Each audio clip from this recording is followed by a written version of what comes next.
नमस्कार। प्रारंभ पर आप सभी का स्वागत है। मैं अवनीश। एक बार फिर हमारे साथ हैं रूपक पांड्या जी वेस्ट बंगाल से। आइए सबसे पहले स्वागत कर लेते हैं रूपक जी का। रूपक जी नमस्कार, स्वागत है आपका। सबको नमस्कार, सबको जय श्री राम जी। दर्शकों, एक बार खबर फिर है बंगाल से। बंगाल से रूपक जी के साथ हम लगातार बात कर रहे हैं बंगाल के चुनाव पर, बंगाल चुनाव हालात पर, संदेश खाली से की घटना पर हमने रूपक जी के साथ तमाम बात की। लेकिन एक खबर आई है बंगाल से, कहते हैं ना, देर है अंधेर नहीं। शिक्षक भर्ती घोटाला बंगाल का आप सभी को याद होगा, जिसमें पार्थो और उनकी एक महिला मित्र करोड़ों करोड़ों रुपए नकद, विदेशी मुद्रा, सोना, ये सारी रिकवरी हुई और ईडी के कब्जे में थे। ईडी के बाद अब जेल की यात्रा शुरू हुई है। सुना है पार्थो और उनकी वो कथित महिला मित्र काफी बीमार है, मेडिकल चेकअप के लिए जा रही है। बहरहाल, अरबपति करोड़पति जब जेल जाते हैं तो बीमार बहुत जल्दी होते हैं। दिल्ली में आपने देखा होगा अरविंद केजरीवाल के साथ भी यही हो रहा है। लालू प्रसाद यादव भी मेडिकल के बेस पर जमानत पर बाहर घूम रहे हैं। तो ये एक चलन है अपराधियों में, जो भी आपराधिक प्रवृत्ति के लोग होते हैं। हुआ ये है कि शिक्षक भर्ती घोटाले में नया डेवलपमेंट ये है कि जो शिक्षक भर्ती चयन का पैनल था 2016 का, उस पैनल को ही खत्म कर दिया गया है, सस्पेंड कर दिया गया है, समाप्त कर दिया गया है। इसका मतलब ये हुआ कि उस पैनल ने 2016 से जितनी नियुक्तियां की थी सरकारी टीचरों की, वो सारी नियुक्तियां भी अपने आप रद्द हो गई, खत्म हो गई। संख्या जानते हैं कितनी है?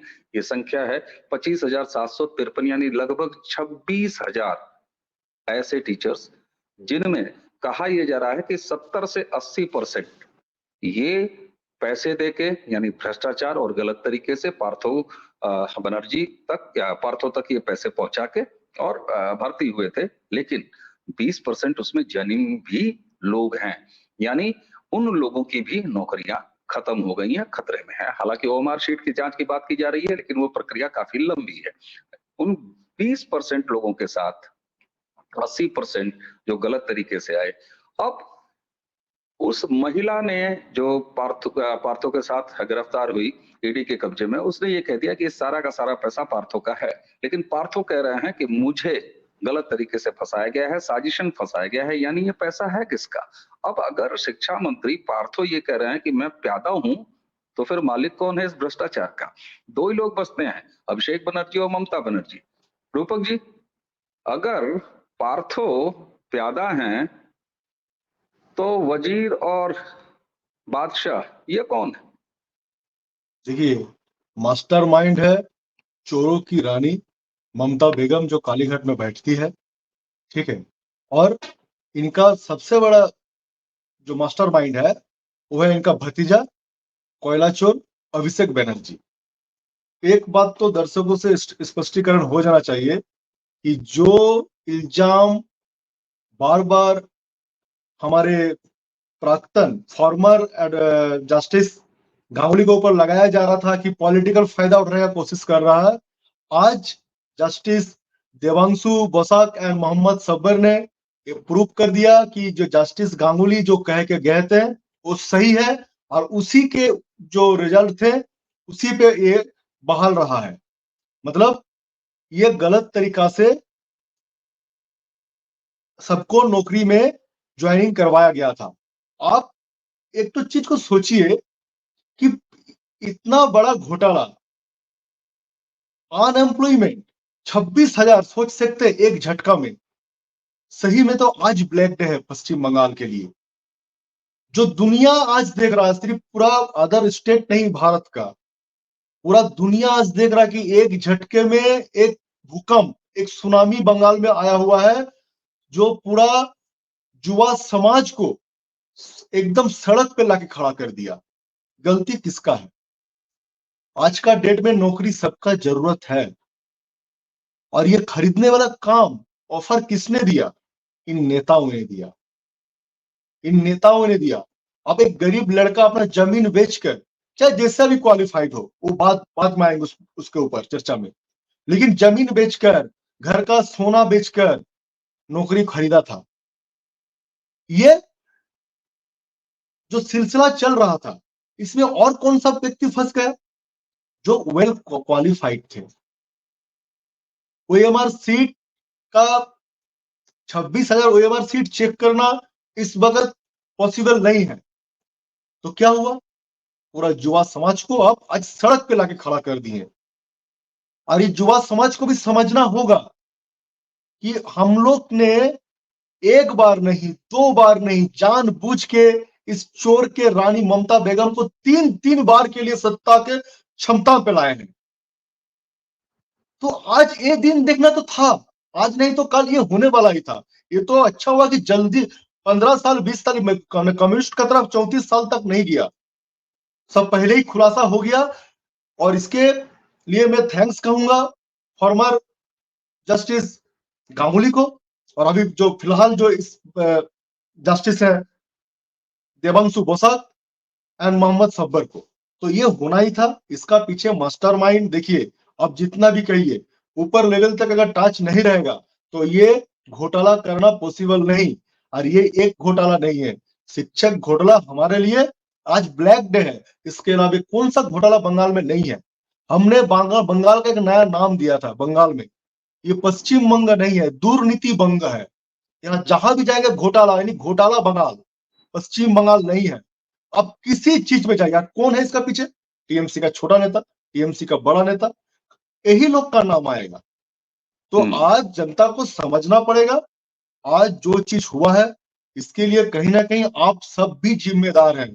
आज अपने माँ से पूछिए कि आपको 1,000 रुपया लक्ष्मी भंडार का चाहिए या अपना बेटा का नौकरी चाहिए। जो माँ बाजार में कहती फिरती है कि इस बार वोट ममता बनर्जी को दो, जो 500 से 1,000 किया है लक्ष्मी भंडार को, माँ से पूछिए, अपना बीबी से पूछिए जो 500 पे 500 का 1,000 लेती है ममता बेगम से, आज पूछिए कि मेरा नौकरी क्यों नहीं है। तो इसके लिए जिम्मेदार सरकार तो है ही, आम आदमी भी है, क्योंकि पहली बार नहीं, तीन पीढ़ियों से चल रहा, 15 साल से चल रहा ये, तो ये होने वाला ही था। अच्छा रूपक जी, यहाँ पर देखिए हाईकोर्ट का ये फैसला, हाईकोर्ट ने फैसला दिया। हाईकोर्ट के निवर्तमान जज जिन्होंने की वीआरएस लिया, नौकरी छोड़ी, और नौकरी छोड़ने के बाद उन्होंने अपने हर आदमी को भारत में आजादी है कि वो अगर सरकारी सेवा में नहीं है या ऐसे किसी संवैधानिक पद पर नहीं है तो उसके बाद वो चाहे जो कुछ भी कर सकता है, दुकान खोल सकता है, बिजनेस कर सकता है, व्यापार कर सकता है, उसी तरह से राजनीति कर सकता है। वो भारतीय उस समय ममता बनर्जी और टीएमसी ने लगातार ये आरोप लगाया कि साहब वो मोटिवेटेड है। लेकिन आज जो फैसला दिया है हाईकोर्ट ने, अब क्या इन जज की भी बारी है, उनको भी कहेंगे कि वो भाजपाई हैं, उनको भी कहेंगे कि वो जज साहब आरएसएस वाले हैं जिन्होंने आज ये भर्तियां कैंसिल की हैं। लेकिन उसी के साथ आपने एक बड़ी महत्वपूर्ण बात कही कि उसमें छोटा टीएमसी नेता भी है। ईडी कम से कम 5 से 7 छात्र नेताओं को रडार पर रखे हुए है जो कि टीएमसी से जुड़े बताए जाते हैं। कुंतल यानी घोष, कि यहाँ शांतनु बंदोपाध्याय जैसे छात्र नेता एकदम जी, यानी कि छात्र नेता जैसे छोटे नन्हे फूल टीएमसी के, वहां से लेके बिग शॉट। अब पार्थो को खुद एक बड़ा मछली माना जाता था, एक किंगपिन माना जाता था इस पूरे मामले का, और अब पार्थो कह रहे हैं कि नहीं साहब, मैं तो किंगपिन नहीं हूं, मेरा मालिक तो कोई और है, मेरा हैंडलर तो कोई और है। तो क्या जब छोटे नन्हे फूलों से लेके टीएमसी के कार्यकर्ताओं से लेके और इतने बड़े तक है, तो साहब अब क्या माना जाए कि नीचे से लेकर और गले तक ममता बनर्जी और उनके भतीजे अभिषेक बनर्जी फंस चुके हैं। देखिए, अभिषेक अब धीरे धीरे फंसते जा रहा है, उसको बचाना नामुमकिन है। और इससे जो दुर्नीति का पक्ष में जो आज आया है सुप्रीम हाई कोर्ट से, इसके अगेंस्ट में भी टीएमसी वालों ने बोलना शुरू कर दिया है। अब देखना है, जैसे एक समाज है जिसको हम माइनॉरिटी कहते हैं, पिछड़े हुए कहते हैं, ये एक समाज है जिसको आज भी दुनिया चपटा दिखता है।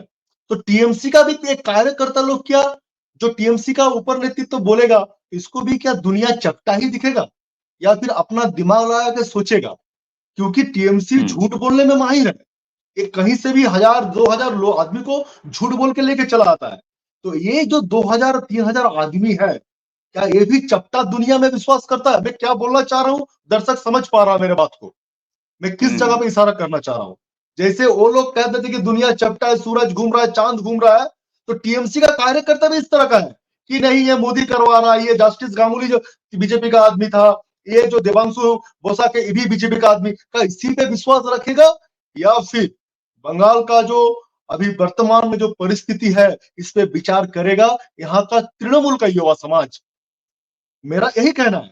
और रहा अभिषेक के बाद, अभिषेक पूरा फंसते जा रहा धीरे धीरे, इसको बचाना असंभव है। मैं पहले भी कह चुका हूं कि जिस तरह से केजरीवाल को दिल्ली का जैसे जगह से उठाया गया है, दिल्ली छोटा मोटा स्टेट नहीं है, अगर वहां से उस तरह का जगह से मुख्यमंत्री को अरेस्ट किया जा सकता है तो आगे चल के बंगाल में भी होगा। और दो व्यक्ति के लिए तो रांची तैयार है, एक है राहुल बाबा के लिए और दूसरा है ममता बनर्जी के लिए, क्योंकि इतना झूठ बोले, इतना झूठ बोले में वो है कि जब क्षमता इन लोगों के पास रहेगा नहीं तो ये लोग ऑटोमेटिक ये लोग को रांची में ही भेजना पड़ेगा। अच्छा, रांची से मतलब आप वहां के मेंटल हॉस्पिटल की बात कर रहे हैं या जेल की एकदम, ये बात तो कर रहे हैं? मेंटल तो है, दोनों ही तो मेंटल है। दोनों का बर्ताव देखिए, एक बच्चा जैसा बात करता है कि आलू से सोना होगा, और एक है इसका तो मतलब भड़काऊ भाषण, एक मुख्यमंत्री होके एक सड़क छाप नेता का जैसे बात करता है, झूठ पे झूठ बोला जाता है। और एक स्पेशली एक गोष्ठी को, माइनॉरिटी जिसको बोला जाता है, इसका तोषण किया जाता है। इसका अलावा बंगाल में क्या हो रहा है, और हर चीज हो रहा है, चोरी हो रहा है, छोटा चोरी, बड़ा चोरी, शिक्षक घोटाला, भर्ती में घोटाला, किसी भी चीज में जाइए बंगाल अभी नंबर 1 है घोटाला में। बताइए, ये मतलब अजीब लगता है। जो बंगाल अपने जो है क्रिएटिविटी के लिए जाना जाता है, जो बंगाल अपनी बौद्धिकता के लिए पहचाना जाता है, चाहे वो सृजन की बौद्धिकता हो, साहित्य हो, संगीत हो, नृत्य हो, और इसी के साथ क्रांति हो, चाहे वो लोकतांत्रिक मूल्यों को बचाने की बात हो, लेकिन उस बंगाल की क्या हालत हो गई। 30 साल से भी ज्यादा कम्युनिस्ट का शासन, उन्होंने बर्बाद किया उस बंगाल को। और उसके बाद उनकी विरासत लेके उतरी कौन? ममता बनर्जी। सेम कार्डर यही हुआ, माल वही, सिर्फ लिफाफा बदला। अब भी बंगाल उसी कम्युनिस्ट के जो पैटर्न है उसी को झेल रहा है। अच्छा, और एक बात सोचिए, देखिए जी जी जी, और एक बात सुनिए, और एक राय दिया है कोर्ट ने कि 4 हफ्ते के अंदर पैसे जो सैलरी लिए थे ये वापस करना है 12% इंटरेस्ट के साथ। अगर नहीं करेगा तो सबको जरूरत पड़े तो अंदर भी डाला जाएगा। इसके बाद भी क्या ये थोड़ा सा भी शर्म इस टीएमसी करते हुए युवा समझ के अंदर बचा हुआ नहीं है? मैं यही कहना चाहता हूं कि आप तो जागिए कम से कम। हम कौन सा समाज में रहते हैं, क्यों आपको नौकरी खरीदने का जरूरत पड़ेगा? क्यों क्यों शिक्षा, एक्चुअली एम्प्लॉयमेंट का कुछ व्यवस्था ही बंगाल में नहीं है, तो ऑटोमेटिक क्या होता है कि सरकारी नौकरी का तरफ ही आदमी का थोड़ा सा मन झुकता है। तो नौकरी सबको जरूरत है आज का दिन में, खाली पेट तो काम नहीं होगा ना। तो आप सरकारी नौकरी में आप उसको ऑफर दिया पैसा से नौकरी देने के लिए, जरूरत नहीं पड़ता।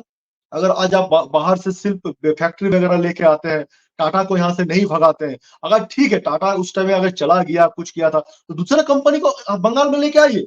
आप तो लेके आए नहीं, उल्टा बंद कर दिए हैं।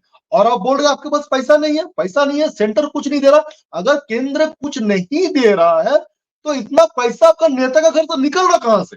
यही पैसा तो सेंटर का है। यही चीज तो युवा समाज को समझना होगा आज का डेट में। बड़ी बात। अच्छा, आपने एक मैं इस बात से अपडेट नहीं था कि कोर्ट ने कलकत्ता हाई कोर्ट ने उसी के साथ ये भी ऑर्डर दिया है, ये रिकवरी का जो सैलरी लिया एकदम है ये 16 से। अब ये बताइए जरा, मैं तो मुझे शौक लगा कि अभी लगभग 26,000 टीचर हैं। 2016 या जो ये टीचर सिलेक्शन पैनल था उसको कैंसिल किया है। पैनल था। अगर मैं मान लेता हूं कि इनको नौकरी ज्वाइन करते करते 1 साल लग गया होगा, यानी मान लीजिए 17 या कोई 18 तक भी नौकरी ज्वाइन किया 18 ही होगा। पकड़िए, हाँ। अच्छा, 18 ही अगर पकड़ लेते हैं तो 18 2 20, और उसके बाद ये 6 सालों की सैलरी, वो भी 12% इंटरेस्ट के साथ, और लगभग 26,000 लोगों के साथ ये रिकवरी होनी है। एकदम एकदम। और इसमें फंस क्या गए नौ जो बेचारे क्वालिफाई किए थे, वो भी बेचारे फंस गए।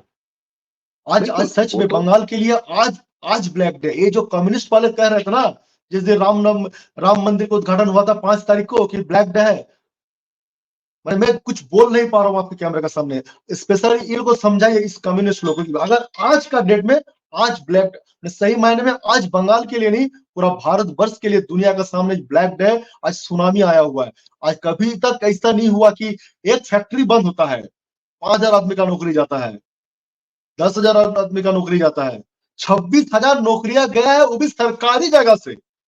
इससे बड़ा शर्मनाक बात क्या हो सकता है? अब इलेक्शन से पहले ये चीज हुआ है, भाजपा के बहुत बड़ा बड़ा नेता है, चीज को समझाए, मोटिवेशन डायलॉग नहीं नहीं देके घर घर तक जाए, उस युवाओं को जिसका नौकरी गया है उसको समझाइए कि आपका नौकरी जरूर मिलेगा, लेकिन हाँ इस तरीका से नहीं, सटीक एंड राइट वे से आपको नौकरी मिलेगा। बिल्कुल ठीक बात है। अब देखना ये होगा कि ये अभी फैसला आज का ही चूंकि ये फैसला है, तो अब धीरे-धीरे ये जमीन पर कैसे इसका असर होगा, कैसे उन बच्चों जो 26,000 बच्चे हैं जो 6 साल से रोजगार और सरकारी नौकरी, अध्यापक की नौकरी कर रहे हैं। आप सोचिए जरा एक झटके में, और उनमें से लगभग 20-25% जेन्युइन है, जो अपनी एकदम क्षमता के बदौलत चुन के आए थे और उनकी नौकरियां उनके पास थी। अब ऐसे में जब उनके घर परिवार तक ये समाचार पहुंचेगा, तो धीरे-धीरे पूरे बंगाल में किस तरह का माहौल बनेगा, तो रूपक जी ये देखने वाली बात होगी। और निश्चित रूप से देखिए, वो बच्चे अनएम्प्लॉय ये का इसी जलन क्या होता है? अगर एक भी लड़का का अगर जान गया सुसाइड करते हुए, तो इसको जिम्मेदारी ममता बेगम को लेना होगा अपना ऊपर, क्योंकि अगर कुछ होता है तो सही मायने में आज का दिन में सबसे बड़ा मर्डरर, कोल ब्लडेड मर्डरर है ममता बेगम। इस चीज को मानना होगा उनको। एक तरह से कहा जाए तो ये तो नैतिक रूप से जेनोसाइड कर दिया 26,000 लोगों का एकदम ममता बनर्जी ने। एकदम पूरा एक नहीं, एक के साथ पूरा परिवार गया। सोचिए, किसी का नौकरी था तो सरकारी नौकरी देके किसी ने अपना बेटी दिया था, आज उसका हाल क्या है? आपको घर बिल्कुल परिवार का भी हालत समझना होगा। किसी ने जमीन बेच के नौकरी लिया था, क्या हालत है? कहीं से भी पैसा तो दिया, पैसा लिया कौन? मेन मुद्दा ये है कि आप जो भी किए हैं पैसा के माध्यम से जो हुआ है, ये पैसा लिया कौन और किसका परमिशन से ये नौकरी दिया गया? सिर्फ पैसा लेने वाला जितना जिम्मेदार है, जिसका परमिशन से हो रहा है मास्टरमाइंड। इसका मास्टरमाइंड दो ही है, एक है अभिषेक बनर्जी और दूसरा है चोरों की रानी ममता बेगम। अभिषेक बनर्जी, मैं पहले भी कह चुका हूं, अभिषेक बनर्जी को पैसा का अलावा कुछ नहीं दिखता है, कुछ नहीं सूझता है। ये टारगेट देता है, जैसे हम लोग को कॉर्पोरेट में टारगेट मिलता है कि आपको 5 लाख का टारगेट करना है, 10 लाख का टारगेट करना है। ये लोग को टारगेट दिया जाता है कि आपको इस विधानसभा से इस महीना में 10 करोड़ कलेक्शन देना होगा। कहां बड़ी से बात। देगा? अच्छा, कहां बिल्कुल से दे? बिल्कुल। चोरी अच्छा, करके ही देगा। हाँ हाँ, निश्चित रूप से वो और कहां से देगा, और ये सब सबूत है। अच्छा, एक चीज यहाँ पर देखने को है दर्शकों, कि पार्थो जब ये कह रहे हैं कि भाई ये पैसा मेरा नहीं है, मैं तो एक छोटी मछली हूं, मुझे साजिशन फंसाया गया है, लेकिन पार्थो इस बात के लिए मुंह नहीं खोल रहे हैं कि उनको फंसाया किसने है। क्या भारतीय जनता पार्टी या नरेंद्र मोदी या बाकी कोई भाजपाई जाके वहां पर फंसा दिया है उनको? साजिश किसने किया? साजिश निश्चित रूप से उन्होंने ही किया होगा, जो सत्ता में है, जो सरकार में है, जिनको पता है कि पार्थो क्या कर रहे हैं, पैसे कहाँ हैं, अगर साजिश है। लेकिन पार्थो के ऊपर ये साफ साफ दिखाई दे रहा है कि दबाव है, भारी दबाव है, और शायद यही वजह है कि पार्थो जैसा सीनियर आदमी भी मुंह नहीं खोल रहा है। हालांकि उस लड़की ने तो कह दिया कि सारा पैसा पार्थो का है, पार्थो तक आते आते कह रहे हैं कि नहीं है, मेरा नहीं है, तो है किसका? आज नहीं तो कल पार्थो को इस बात का जवाब तो देना ही होगा, देना और नहीं होगा, देंगे, एकदम देना होगा। नहीं देंगे पार्थो तो ईडी, ईडी एक ऐसी एजेंसी है जो पैसा पकड़ के चलती है, और पैसा एक जगह से दूसरे जगह जाता है, तो आप जानते हैं रूपक जी, कारपोरेट के आदमी हैं आप, कि पैसा अपना निशान छोड़ के जाता है एक जगह से दूसरे जगह की यात्रा करते हुए। तो ईडी इसीलिए एक सक्सेसफुल एजेंसी, जांच एजेंसी मानी जाती है, क्योंकि वो मनी ट्रेल पकड़ती है, और मनी ट्रेल पकड़ के आज नहीं तो कल जो असली किंग पिन है, जिस तरफ आप इशारा कर रहे हैं, ममता बनर्जी और उनके भतीजे अभिषेक, वहां तक निश्चित पहुंचेगी। अच्छा, एक मजेदार चीज, उस पर मैं चाहूंगा आप अपनी अंतिम टिप्पणी दें। क्या तृणमूल की तरफ से ये पूरा एपिसोड होने के बाद से अब तक आरोप लगाने के अलावा, पार्थो जब ये कह रहे हैं कि ये पैसा मेरा नहीं है, तो क्या कोई स्टैंड लिया गया है ममता बनर्जी की तरफ से, अभिषेक बनर्जी की तरफ से, या पल्ला छुड़ा लिया गया है पूरी तरीके से पार्थो से? अभी फिलहाल पार्थो से ये लोग पल्ला छुड़ा के ही रखा है। इलेक्शन का रिजल्ट बहुत कुछ चेंज करने वाला है। देखिए, वोट में क्या होगा ये हम लोग प्रेडिक्शन कर सकते हैं, बोल नहीं सकते हैं। तो जैसे भाजपा की तरफ से भी बोला जा रहा है कि हम ये करेंगे, तो उनके तरफ से भी बोला जा रहा है ये करेंगे। तो रिजल्ट के लिए ठीक, अभी बहुत कुछ माहौल को, थोड़ा ठीक है, परिस्थिति को मतलब पाल्ला चार झाड़ने जून का का ही ही काम वेट, ममता बनर्जी, हाँ, ममता बनर्जी, अभिषेक बनर्जी कर रहा है। 4 और जून का वेट कर रहा है। 4 जून का ही वेट है। ठीक बात। अच्छा, अब मैं चलते चलते आपसे एक नई चीज जो जैसे होता ना, इतनी सारी नकारात्मक बात के बीच में जरा एक सकारात्मक चलते चलते एक मुद्दे पर बात की जाए। बशीर हाट। बशीर हाट का नाम लेते ही आप तो समझ ही गए होंगे मैं क्या जिक्र करना रेखा चाहता हूं। पात्रा दर्शकों, एकदम बशीर हाट और रेखा पात्रा, संदेश खाली आप सभी को याद होगा। संदेश खाली की पीड़ित महिला जिसने उस कुकर्मी राक्षस शाहजहां शेख के खिलाफ सबसे पहली बार आवाज खोली, रेखा पात्रा ने, उसको बशीर हाट लोकसभा सीट से भारतीय जनता पार्टी का प्रत्याशी बनाया गया। लेकिन मैं जिक्र इस वजह से नहीं कर रहा हूं, मुझे ये समाचार पढ़ने में कोई रुचि नहीं है कि भाजपा ने किसको किस सीट पर टिकट दिया। मेरे सामने से एक वीडियो गुजरा और उसके बाद मैंने रूपक जी से कहा कि इस पर मुझे आपसे बात करनी है, क्योंकि आज एक अपडेट आ गया ये शिक्षक घोटाला वाला, तो हमने उस पर बात शिक्षक की। होना बना। ज्यादा उस पर बात हो गई। लेकिन मैंने एक वीडियो देखा जिसमें रेखा पात्रा वापस पहुंचती हैं गांव में महिलाओं के बीच। मैं सच कह रहा हूं, एक महिला का वो वीडियो आपने भी अब देख ही लिया है रूपक जी। अपनी छोटी सी बच्ची को लेके वो रेखा पात्रा की तरफ से, साथ ही बिल्कुल सिंपल महिला जिसका खुद शोषण हुआ, जिसने शाहजहां से के खिलाफ क्रांति का बिगुल फूका संदेश खाली से, उसके पैर छूने के लिए झुकती है। रेखा बच्ची को गले लगाती है, फूट फूट के, जैसे ऐसे दो सहेलियां रो रही हो, दो पीड़िता रो रही हो और उनको कहीं ना कहीं से एक न्याय की उम्मीद हो।